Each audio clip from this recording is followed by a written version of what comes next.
What's on YouTube? It's PTT back at it with another Destiny 2 video, and today guys we have some more news and information, and one thing we're going to be specifically talking about is the raid, so stay tuned. I will get to it as quick as I can. Now, the article will be linked in the description down below. It's yet another interview with Destiny 2's game director Luke Smith.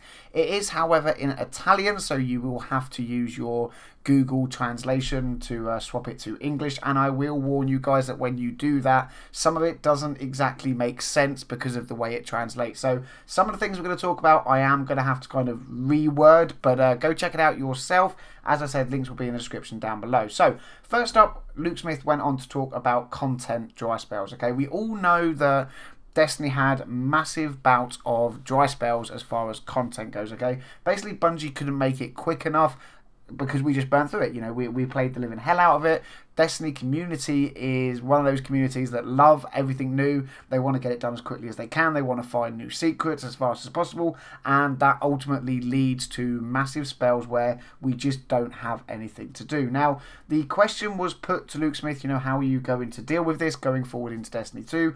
And Luke Smith made a comment that to me is a pretty solid comment, and I seriously hope that they can keep up to it. He says, and I quote, "What we have learned is that having a constant distribution of new content is a problem of the Destiny franchise that we will solve once and for all with Destiny 2.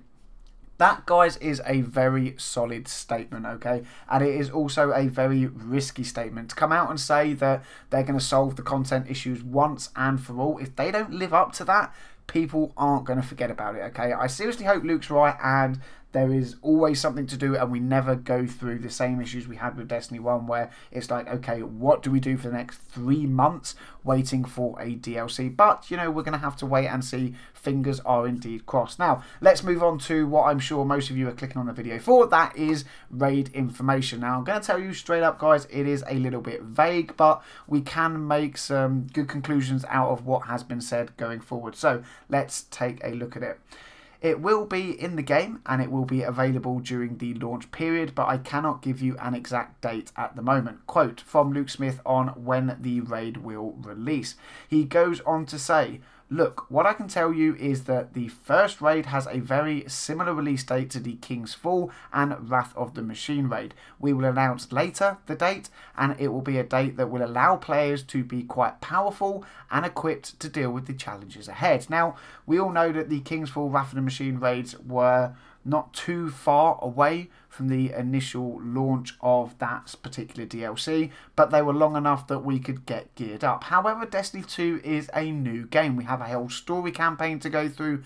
You know, I wouldn't be surprised if they left it 4 weeks possibly before we actually got the raid come around. But as always, guys, this isn't just me giving you information, it's a discussion. Let me know your thoughts and comments in the section down below. When do you think the raid is going to be available, and how long do you think we're going to need to actually gear up, learn, you know, our way around Destiny 2, how mechanics work, how subclasses work, and be able to go into the raid and do, well, okay, as best as a raid can go when you first go in and no one knows what they're doing.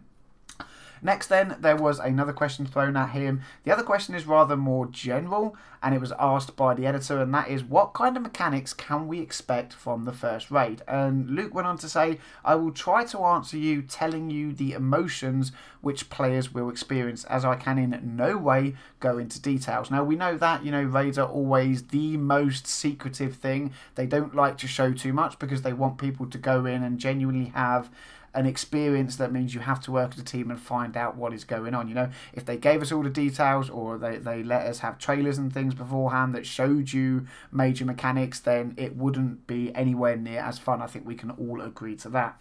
He goes on to say the team working on the raids have several children and loves them all equally with their characteristics.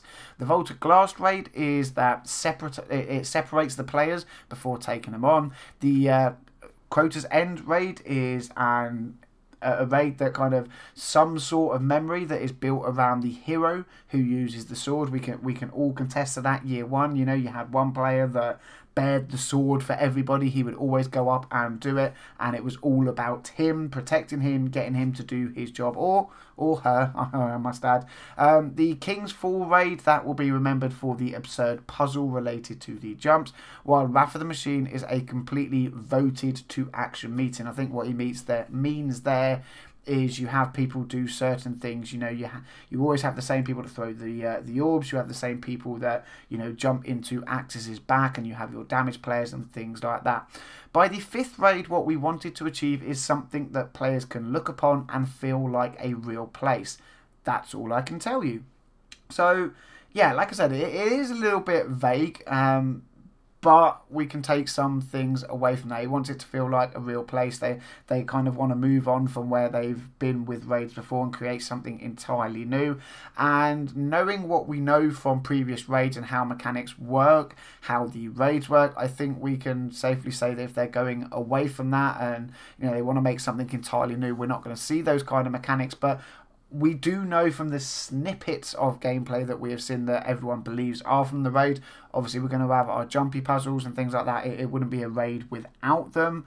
But again, we're going to have to wait and see. More information will come over the summer. He has said that. Now, again, I pass it off to you guys. Let me know in the comment section down below. What do you think the new raid will entail? I think it's going to be inside the European Dead Zone. I think it's going to be inside that shard of the Traveller. But again, that's just my thoughts. Let me know yours down below.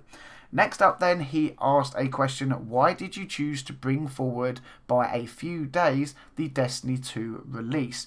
Luke Smith goes on to say there are several reasons for this, but mainly, usually Bungie games, but in general most of the release titles on the market have the largest number of concurrent users on the Saturday following the launch. So we wanted to move the launch date so we didn't stress the servers too much. And that is a very, very good thing in my opinion. If any of you guys took the day off work to play Rise of Iron, you will know we spent like 3/4 of the day sitting in a queue and waiting to be able to play. So I think it's very good that they moved the release date.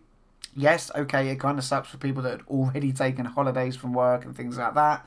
Hopefully you guys can change them, but giving it an extra few days to get people in is very, very good. They have said previously that if the servers start to struggle, they will of course implement the queuing system that we saw in Rise of Iron. If you're already in game, it won't affect you, but anyone else trying to load in, you know, you'll get put in a queue and get in as and when. So I think, you know, it's going to be one of those. We have to wait and see. I fully expect the servers to crash. I do.